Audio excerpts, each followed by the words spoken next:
सभी को सादर नमस्ते। सनातन वैदिक धर्म यूट्यूब चैनल में आप सभी धर्म प्रेमी सज्जनों का हार्दिक अभिनंदन है। सनातन वैदिक धर्म यूट्यूब चैनल आपको निरंतर जागरूक बनाता है, आपको सचेत करता है, आपको धर्म के विषय में, अधर्म के विषय में, जीवन के विषय में, आत्मा के विषय में, परमात्मा के विषय में, संसार के विषय में सही जानकारी देने का प्रयास करता है। आज का मित्रों हमारा एक बिंदु है, वर्तमान में जो कुंभ का मेला प्रयागराज में लगने जा रहा है, जिसकी भव्य तैयारी लगभग हो चुकी है। मेला का भी प्रारंभ कुछ दिवस बाद हो जाएगा। तो कुंभ के मेले के विषय में और उस कुंभ के विषय में कुछ लोगों ने कुछ बातें प्रचारित प्रसारित करते ही हैं, तो उनके विषय में थोड़ी सी चर्चा आपके साथ में अवश्य करेंगे। हम एक सनातन धर्म को मानने वाले व्यक्ति हैं, भारत देश को अपनी माता मानते हैं, भारत देश को अपना जन्मभूमि, जन्म देश मानते हैं। तो इस भारत देश के अंदर जो भी कुछ घटना हो अथवा कुछ भी विषय हो, हमारा भी कर्तव्य बनता है कि हम भी अपने विचार रखें। ये जो कुंभ का मेला संपूर्ण भारतवर्ष के अंदर 4 स्थानों पर लगता है, ये कोई वस्तुतः नया मेला नहीं है, ये प्राचीन मेला है। माने प्राचीन अर्थात काफी समय पुराना है, हजारों वर्षों का इसका इतिहास है। क्या है? हजारों वर्षों का इसका इतिहास है, अर्थात हजारों वर्षों से ये कुंभ का मेला आयोजित होता आ रहा है।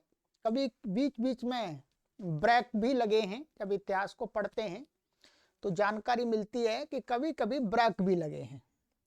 कोई दुर्घटना हो गई अथवा कोई अकाल की समस्या खड़ी हो गई अथवा कि देश काल परिस्थिति यदि अनुकूल नहीं है तो बीच बीच में इस मेले में ब्रेक भी लगे हैं, परंतु फिर भी अनवगत रति से निरंतर ये मेले का आयोजन चलता आ रहा है। इस मेले का आरंभ किस सन में हुआ है, किस वर्ष में हुआ, इसकी कोई सटीक जानकारी नहीं मिलती है कि भाई ये ईसा पूर्व या ईसा बाद इतने सन में इसका प्रथम बार आरंभ हुआ। इसका कोई ऐसा लिखित और प्रामाणिक इतिहास नहीं है। इतना जरूर है कि भारतीय इतिहास को जब हम पढ़ते हैं तो इसका लगभग ये मानिएगा 2000 के लगभग का इतिहास तो इसका मिल जाता है, परंतु वो भी इतिहास ये नहीं मिलता है कि इस सन में इसका प्रारंभ हुआ।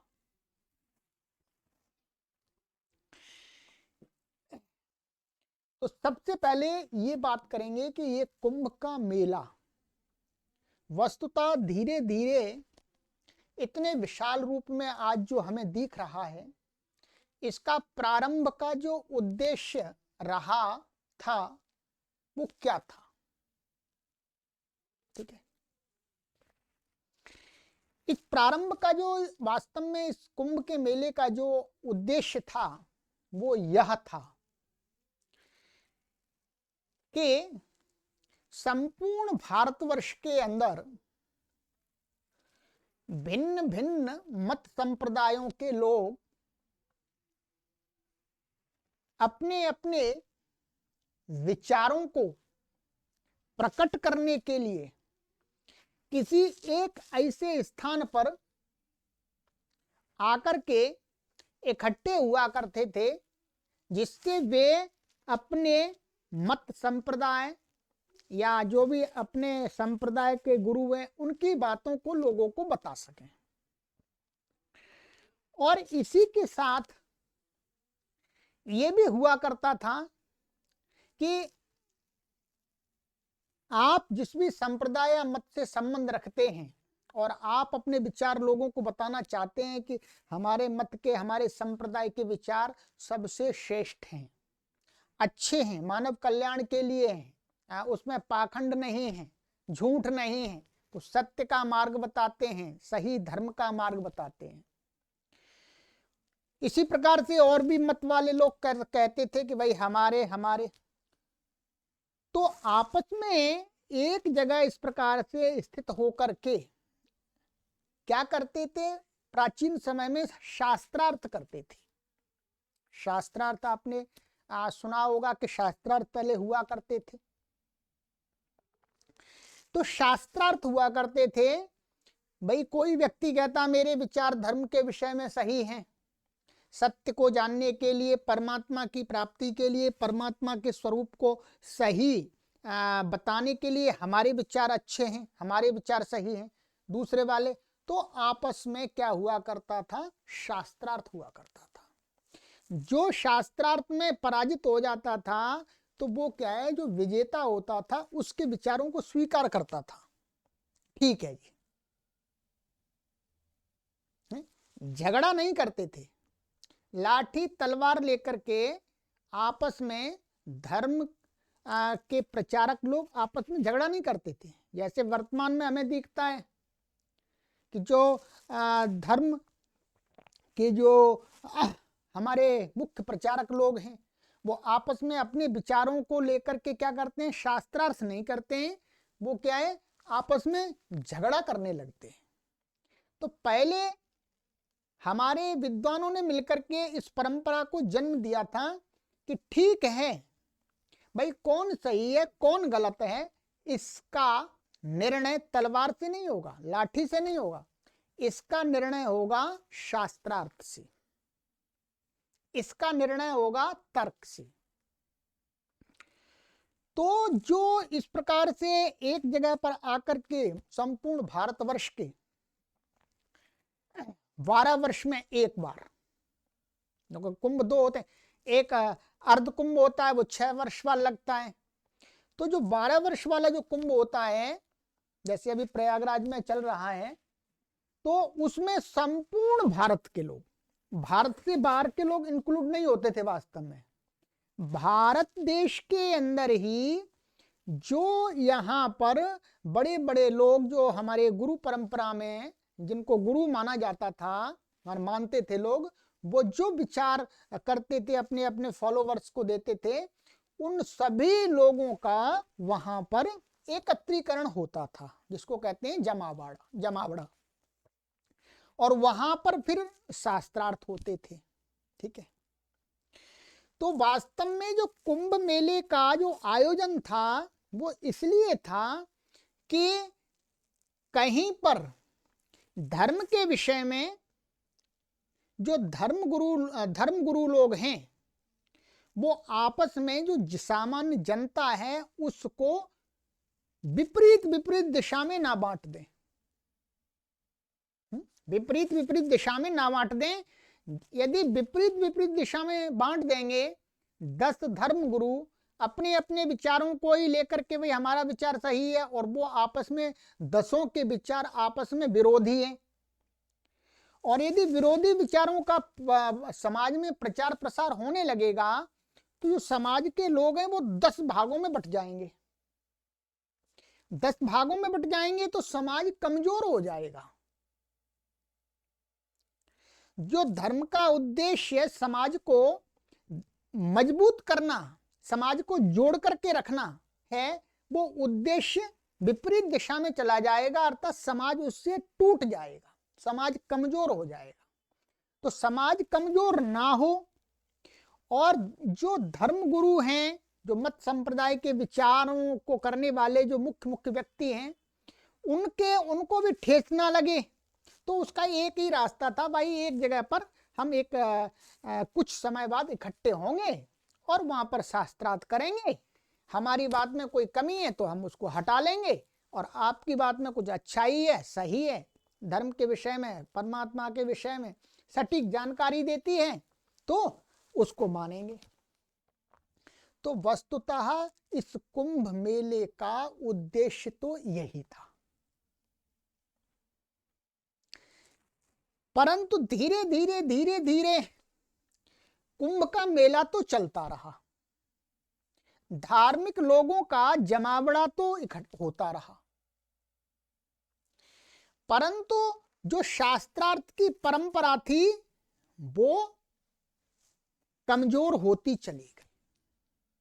क्या? कमजोर होती चली गई, और इतनी कमजोर हुई कि आज के समय में हम देख सकते हैं शास्त्रार्थ को संविधान के द्वारा ही एकदम बंद करा दिया गया कि कोई भी मत संप्रदाय किसी दूसरे मत संप्रदाय के साथ में शास्त्रार्थ करेगा, ये अनुमति नहीं है।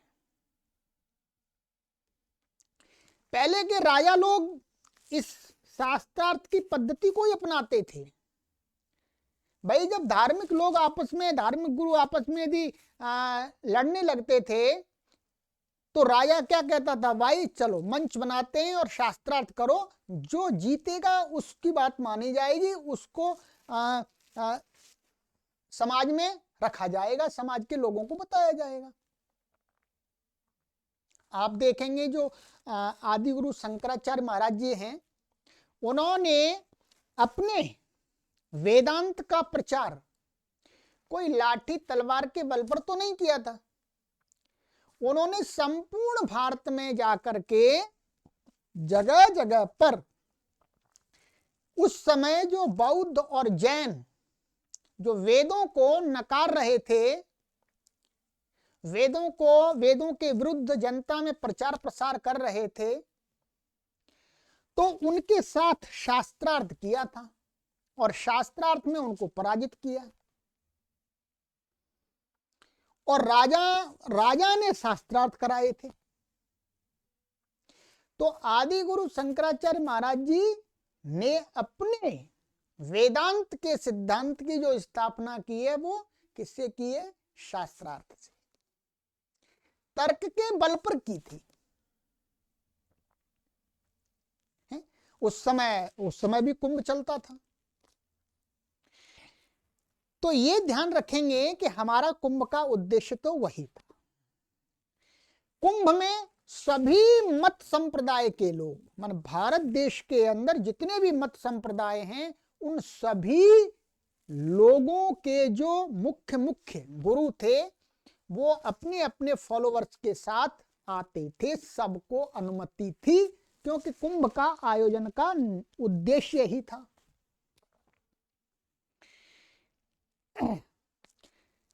अब धीरे धीरे बीच में बहुत लंबा काल चलता रहा। इस्लाम का समय भी आया, मुगल का काल भी आया जी, और फिर अंग्रेजी शासन भी आया। तो देश काल परिस्थिति से परिवर्तन होते चले गए। और आज का जो हम कुंभ देख रहे हैं वो क्या है? वो केवल और केवल एक प्रदर्शनी है।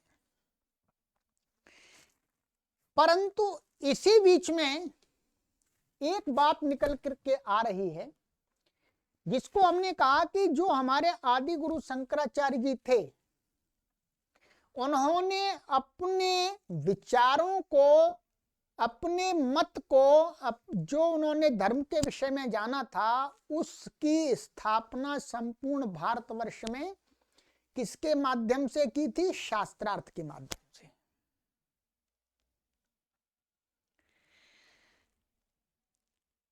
आज उन्हीं आदि गुरु शंकराचार्य जी के द्वारा स्थापित जो भारत देश के अंदर मठ हैं, उन मठों के जो उत्तराधिकारी हैं, उनमें से एक उत्तराधिकारी अभी भारत देश के अंदर उन्होंने कुछ ऐसा कहा है जिसका विरोध होना स्वाभाविक है। वो हैं अभिमुक्तेश्वरानंद जी। ठीक है, वो भी शंकराचार्य जी की पदवी पर बैठे हुए हैं। उन्होंने ये बात कही कि जिस प्रकार से कुंभ के मेले में मुसलमानों का प्रवेश निषेध किया गया है,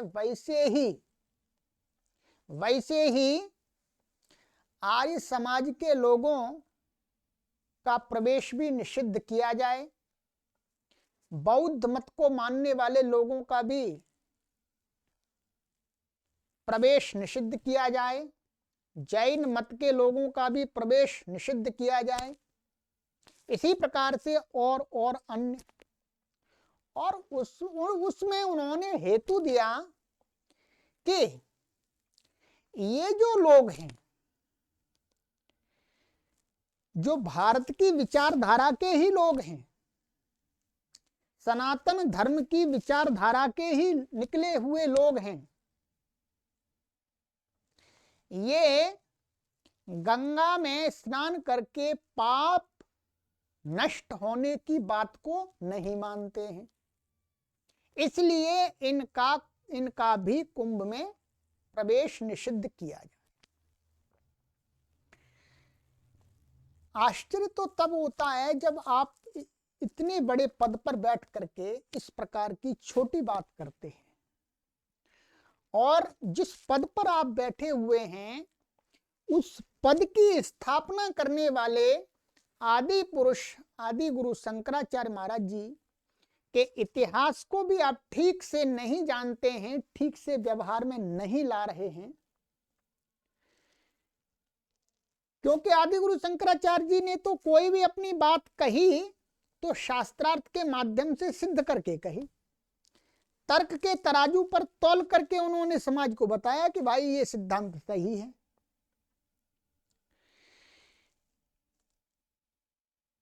और उन्होंने किसी का कुंभ में निषेध तो नहीं किया था प्रवेश का, परंतु अभिमुक्तेश्वरानंद जी ने जो ये बात कह दी, ये गलत बात है, पूरी गलत बात है। उनका मानना है कि गंगा में स्नान करके पाप छूटने के सिद्धांत को जो मानता है, स्वीकार करता है, उसी को कुंभ के मेले में प्रवेश की अनुमति दी जाए। तो हम सभी का उनके लिए प्रश्न हो सकता है कि भाई पहली बात तो ये है कि हम संपूर्ण भारतवर्ष के अंदर देखें तो 99% लोग तो यही नहीं जानते हैं कि वर्तमान में शंकराचार्य हैं कौन। 99% कहें कि और अधिक प्रतिशत लोग को तो यही नहीं पता कि शंकराचार्य होते कौन है। ठीक है, दूसरा ये कि इस भारत देश के अंदर सैकड़ों मत संप्रदाय हैं, उनमें से अनेक संप्रदाय के लोग, अनेक मत के लोग, जिनकी संख्या भारत देश के अंदर बहुत अधिक है, वो इस बात को नहीं मानते हैं, इन सिद्धांतों को नहीं मानते हैं। जैसे बौद्ध संप्रदाय है, बौद्ध मत है, जैन मत है, सिख मत है, नाथ संप्रदाय है, नागा साधु हैं, कबीर पंथी हैं, राधा स्वामी वाले भी लोग हैं, नारायण स्वामी के लोग भी हैं, और भी अनेक मतों के लोग हैं जो इस सिद्धांत को नहीं मानते हैं। उनके सम्मत के आदि पुरुष ने इस सिद्धांत को सिरे से नकार दिया था कि गंगा में स्नान करने से पाप नष्ट हो जाते हैं। उन्होंने कहा नहीं, ऐसा नहीं होता। और इसी में ही आर्य समाज की स्थापना करने वाले महर्षि दयानंद सरस्वती जी महाराज भी थे। उन्होंने भी यही बात कुंभ के मेले में ही हरिद्वार में पाखंड खंडिनी पताका को लहरा करके कही थी कि भाई गंगा में स्नान करने से शरीर शुद्ध हो जाता है, परंतु पाप नष्ट नहीं होते, क्योंकि पाप शरीर का धर्म नहीं है, पाप आत्मा और मन का धर्म है। जल से तो शरीर की शुद्धि होती है, मन की और आत्मा की शरीर जल से शुद्धि नहीं होती है। मन की और आत्मा की और चित्त की शुद्धि तो ईश्वर के चिंतन से, धर्म के व्यवहार से, सत्य के आचरण से होती है। और इसी बात को वस्तुतः मनु महाराज जी ने भी कहा है, मनुस्मृति के अंदर स्वयं कहा है कि अद्भिर्गात्राणि शुद्ध्यन्ति मनः सत्येन शुद्ध्यति विद्या तपोभ्याम भूतात्मा बुद्धिर्ज्ञानेन शुद्ध्यति। इस श्लोक का यही भाव है कि शरीर को तो हम जल से साफ कर सकते हैं, माने जल से तो शरीर साफ होता है, हमारी बुद्धि आत्मा तो सत्य के आचरण से, ज्ञान की, विद्या की प्राप्ति से शुद्ध होती है, धर्माचरण से शुद्ध होती है। तो अब मैं आता हूं कि अविमुक्तेश्वरानंद जी ने ये बात कह दी, ये समाज को भ्रमित करने वाली बात कह दी और समाज को तोड़ने वाली बात कह दी, भारत को खंड खंड करने वाली बात कह दी। कुंभ मेले का जो उद्देश्य मैंने बताया आपको, हमारा इतिहास ये गवाही देता है। और इसमें एक चीन के ह्वेनसांग एक व्यक्ति हुए हैं जिन्होंने इतिहास भारत देश में बहुत भ्रमण किया था, उन्होंने भी इसी बात को लिखा है अपने इतिहास में। उन्होंने यही लिखा कि मैंने भारत देश के अंदर घूम करके देखा कि यहाँ पर कुछ कुछ वर्षों बाद 3-4 स्थानों पर संपूर्ण भारत देश के जो धार्मिक गुरु लोग हैं वो इकट्ठे होते हैं और शास्त्रार्थ करते हैं, और वो उसी को उन्होंने नाम दिया है कुंभ। ये ह्वेनसांग ने अपने इतिहास के पत्रों में लिखा हुआ है। ह्वेनसांग का जो इतिहास के पत्र हैं उनको प्रामाणिक माना जाता है। ठीक है, ठीक है। तो जो अविमुक्तेश्वरानंद जी को यदि हम ये पूछने लगे, हम सभी, आप सभी, कि भाई यदि कुंभ मेले के अंदर बौद्ध मत के लोग नहीं जाएंगे, जैन लोग नहीं जाएंगे, कबीर पंथी नहीं जाएंगे, नानक पंथी नहीं जाएंगे, सिख लोग नहीं जाएंगे, राधा स्वामी के लोग नहीं जाएंगे, नागा साधु नहीं जाएंगे, ठीक है ना, और नाथ संप्रदाय के लोग नहीं जाएंगे, अर्थात गंगा में नहा करके पाप नष्ट होते सिद्धांत को नहीं मानने वाले लोग नहीं जाएंगे, तो जाएगा कौन? शंकराचार्य जी के बात को मानने वाले लोग तो यहाँ पर कुछ गिने चुने होंगे। पूरे भारत देश के अंदर हम देखेंगे तो 1-2 लाख लोग मिलेंगे, अधिक नहीं मिलेंगे। आप देख लीजिएगा,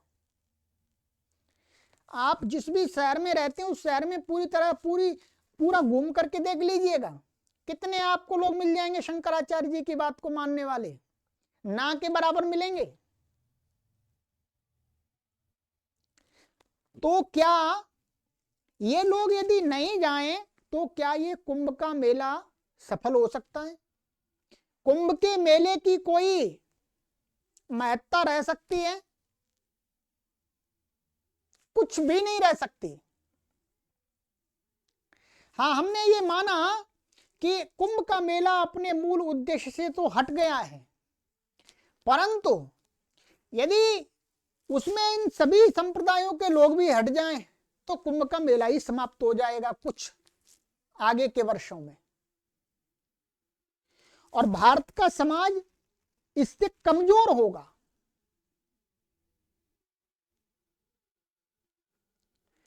और तो इसलिए हम आदि गुरु शंकराचार्य जी के मत को मानने वाले हैं, तो कोई भी बात कहें तो उसको तर्क के आधार पर कहें। अब अविमुक्तेश्वरानंद जी से कोई कहे भाई आपने ये जो वचन दिया है आप इसको शास्त्रार्थ करके सिद्ध कीजिएगा, तो यदि वो अविमुक्तेश्वरानंद जी यदि सही मान रहे हैं अपनी बात को, तो उनको शास्त्रार्थ करना चाहिए, क्योंकि वो जिस परंपरा में आते हैं, परंपरा से आते हैं, उनकी परंपरा शास्त्रार्थ के नाम से ही जानी जाती है। ध्यान देंगे, आदि गुरु शंकराचार्य महाराज जी को यदि संसार में जाना जाता है तो उनकी प्रखर बुद्धि, तार्किक बुद्धि और शास्त्रार्थ करने वाली बुद्धि के कारण से जाना जाता है। उन्होंने जो भी सिद्धांत का प्रचार किया वो तर्क के आधार पर और शास्त्रार्थ के आधार पर उसको सिद्ध किया था। परंतु अब आप उसी पदवी पर हैं तो आपको भी ये बात तो सिद्ध करनी पड़ेगी। आप शास्त्रार्थ करने के लिए तैयार रहें, अनेक लोग आपसे शास्त्रार्थ करने के लिए तैयार हैं। यदि आप शास्त्रार्थ नहीं करते हैं तो फिर आप आदि गुरु शंकराचार्य जी की जो पदवी है उसके अयोग्य हैं। ध्यान रखेंगे,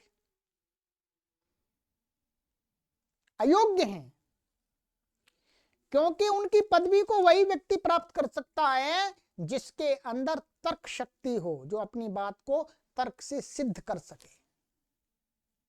केवल वाणी से बोल देने से काम नहीं चलेगा।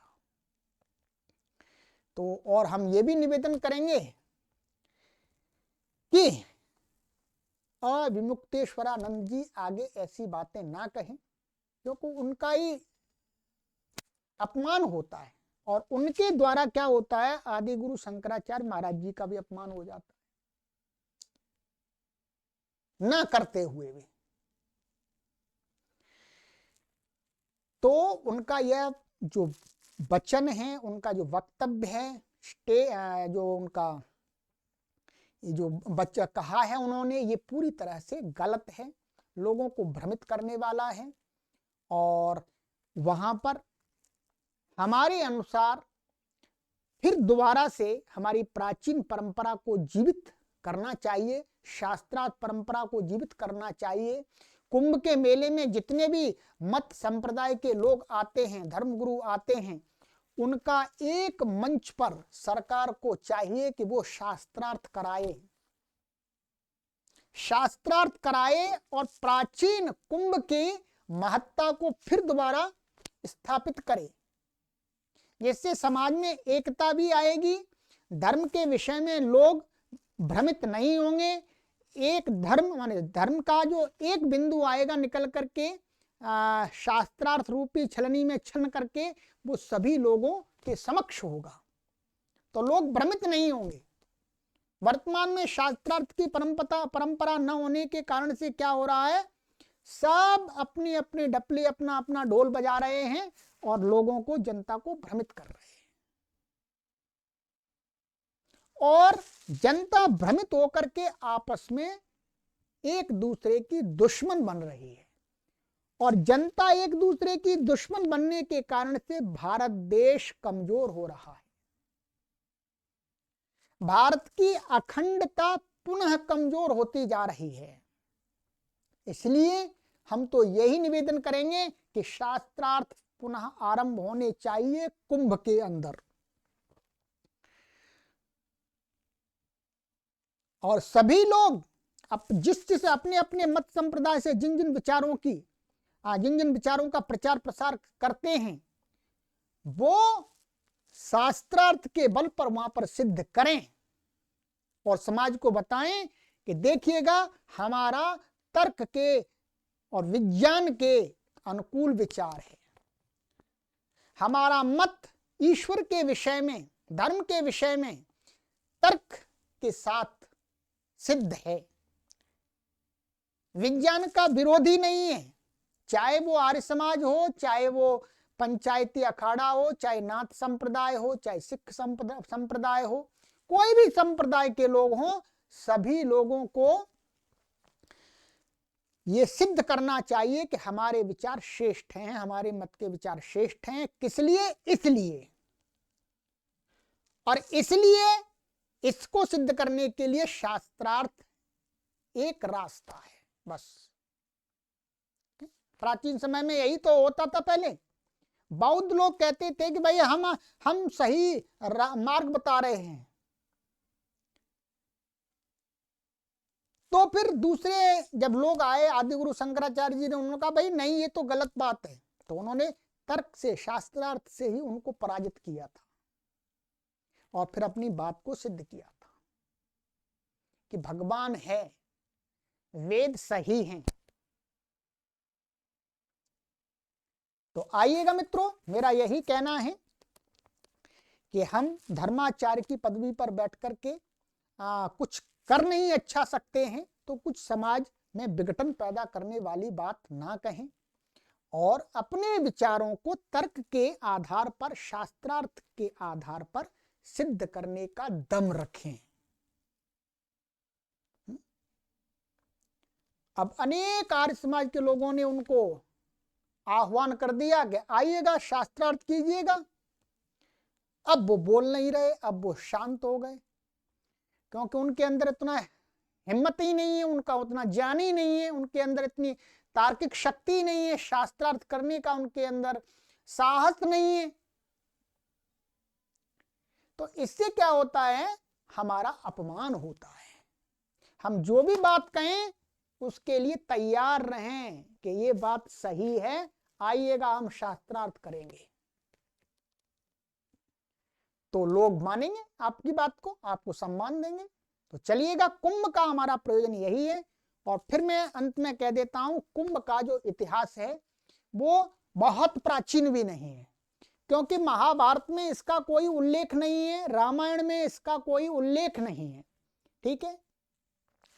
और हम पाणिनीय व्याकरण के विद्वान हैं, इसलिए हम ये भी कहेंगे कि पाणिनीय व्याकरण के अंदर बहुत सारी ऐतिहासिक जानकारियां भी हमको मिलती हैं।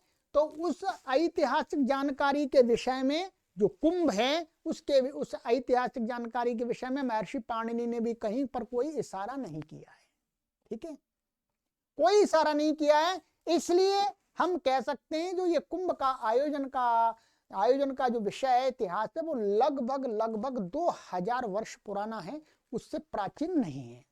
परंतु इसका आरंभ में उद्देश्य अच्छा रहा है। जिन भी राजा ने ये आरंभ कराया है, किसी शासक ने ही कराया होगा, कहते हैं हर्षवर्धन ने कराया था, पर हर्षवर्धन से पहले का भी ये चल रहा है, ऐसा ऐतिहासिक प्रमाण मिलते हैं, ठीक है। तो 2000 वर्ष के लगभग इसका इतिहास है, परंतु इसका जो आरंभ का जो मूल उद्देश्य था वो बहुत अच्छा उद्देश्य था।